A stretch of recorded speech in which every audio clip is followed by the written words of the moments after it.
Welcome to the podcast about venture capital, where investors and founders alike can learn how VCs make decisions and reach conviction. Your host is Nick Maughan, and this is The Full Ratchet.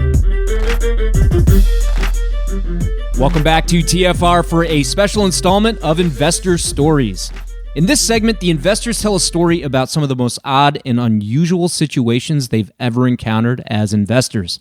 This is the segment called The Strange and Unusual. On this special segment, we have Reid Christian of CRV. Reid, what's the strangest, most unusual, or most memorable startup pitch you've received? That's a tough one. I tend to spend a lot of my time in kind of sleepier enterprise markets, so I don't hear about some of the most exciting stuff.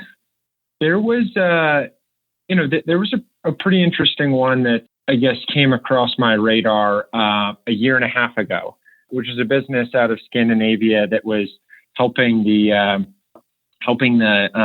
salmon farming industry as with a really unique machine learning platform on video to help kind of track the health of the salmon farms, identify when to feed.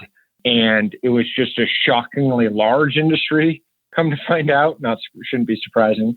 And two, an industry that the ROI of this kind of very niche vertical ML platform on video was such a high value for that industry. So I think that was a super interesting one called Aquabite.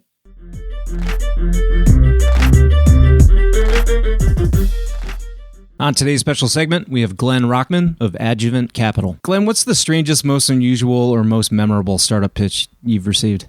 Well, the most memorable by far was, I'll give some background and I'll keep it brief. Listeners may not be aware that a very popular strategy for reducing the transmission of HIV is male circumcision. There's a bunch of literature showing how circumcision, a circumcised male is much less likely to transmit HIV than an uncircumcised male. And so the Gates Foundation and others, we're all very interested in financing the development of low cost, easy to use, in some cases, maybe even self-administered adult circumcision technologies. And I, very early in my, global health, VC life, walked into a pitch where I knew the topic was male circumcision as an HIV transmission reduction angle. But what I didn't expect was the minute I sat down in the conference room for the woman giving the pitch to flip her laptop around to me, and a video was playing where Bill Gates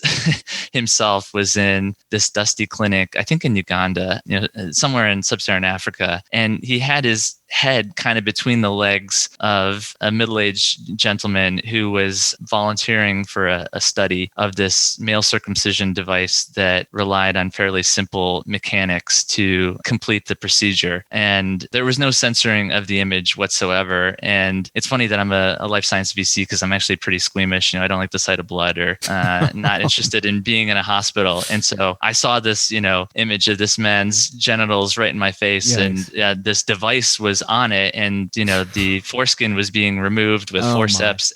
Oh my. So anyway, I turned green and got a little faint or whatever, and that was apparently the hook that this company was using to get people on board. And actually, it wasn't necessarily the company; it was their local advocates who were trying to build enthusiasm in Seattle for this approach to male circumcision. But yeah, I will never forget that video being dropped upon me without any warning, and then having to immediately start answering questions about the medical device regulatory approval pathway for something like that. Yeah. Well, in this instance, at least it wasn't a live demo. Yes, that would have been I probably would have been on the floor in that case.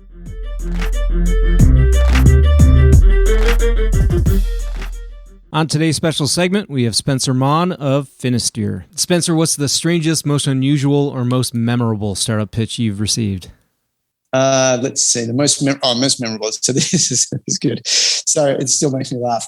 So, well, there's two stories actually. I'll give two, a bonus one for you, Nick. So, it was, both were during Clean Tech 1.0, I'll call it, right? So this is sort of the 2007, 2009 time period. And an entrepreneur had come in from Las Vegas and was pitching a highly efficient combustion engine for cars. The pitch was about 3 slides. And the crux of his sales job in the pitch was that the company within 5 years would have over $1 trillion in sales. And it was so unbelievable. And yet, the entrepreneur, it's their baby. You're never rude, but you sort of want to say, well, this is where I'm having trouble.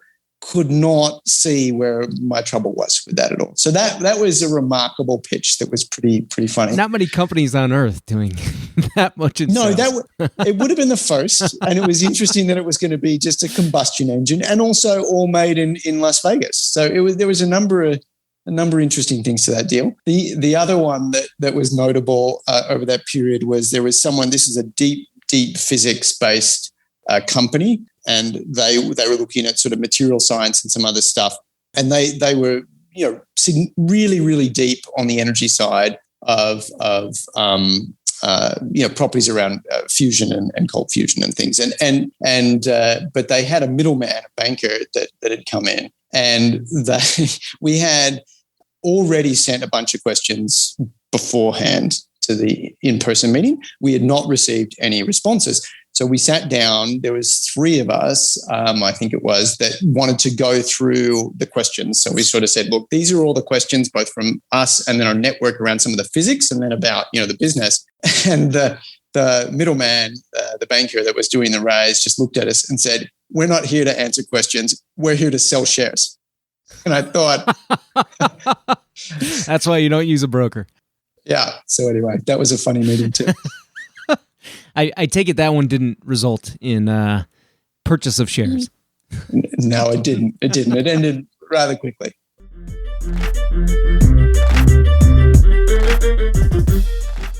On today's special segment, we have Billy Libby of Upper 90. Billy, what is the strangest, most unusual, or most memorable startup pitch you've received? When we first started the club, one of my friends, Savneet, introduced us to a really interesting company. So the guy had just gotten back from Barcelona. And while he was there, or sometime around the time he visited, the government of Barcelona, which I believe is like the second most visited city in Europe after Paris, and very like architecturally pristine, the government was concerned about it becoming like Venice, like overrun with tourism. So the government said the one village, like the one area of Barcelona, like Hyde Park or the West Village of New York, is allowed to do Airbnb. And so like everyone in that one enclave woke up and now they had this medallion that let them do Airbnb. And like 98% of them had no idea what that even meant. I mean, what you would do with this. So this guy's like started a fund like overnight and started buying every 3 and 4 bedroom apartment in this area of Barcelona, where he had a hard asset with a 15% cash yields because he could do short-term rentals. And so we financed the acquisitions to get, the kicker. Wow. That is unusual. But you guys became investors, it sounds like. Yeah. But it's like, once you think about it, you're like, wow, that's like, it makes sense. It's not like we're like mining asteroids or like right. financing drones. I mean, I think that we're not a fund that's like, oh, like we have to chase like the CBD trend and like the next crypto coin. Like, I feel like so many people that coming from finance, hoping like, hey, my kind of core industry is in decline. And like, wow, crypto is going to be like the next boon for Wall Street. Like, that's just no way. Like, there's a fundamental shift in Wall Street that's happening to cut out the middleman. It's not like crypto trading is going to like change that. Like, I just think we look for these, like what's new is old, just kind of old businesses that are being reimagined online that just have traditional capital needs. Well, a business like that typically can't secure financing from the traditional VC model. It's just not. Well, it wouldn't be right for the founder, and it's more capital intensive, and banks don't really understand like, right. Well, your Airbnb lease is like, that's a liability. That's not like a asset, like, and so that's like that white space. Right. And also like these founders still want to move fast, right? Because the ideas get commoditized. So I think we don't want to like, you want to help them own their market just as fast or faster, but you want to make sure there's some asset. And I think that asset is like what we are trying to find, but it all goes back to sourcing. Like, I think our flywheel of LPs we find these deals early. And I think that in life, like it's all about sourcing. I mean, sure, for your fund too, it's finding these deals and being able to solve problems. And we've built our fund around sourcing. And I think we have a huge advantage there. Us as well.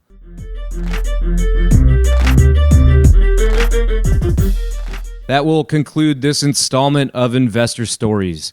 If you're enjoying the program and would like to see it continue, take a moment and leave a 5-star review in iTunes.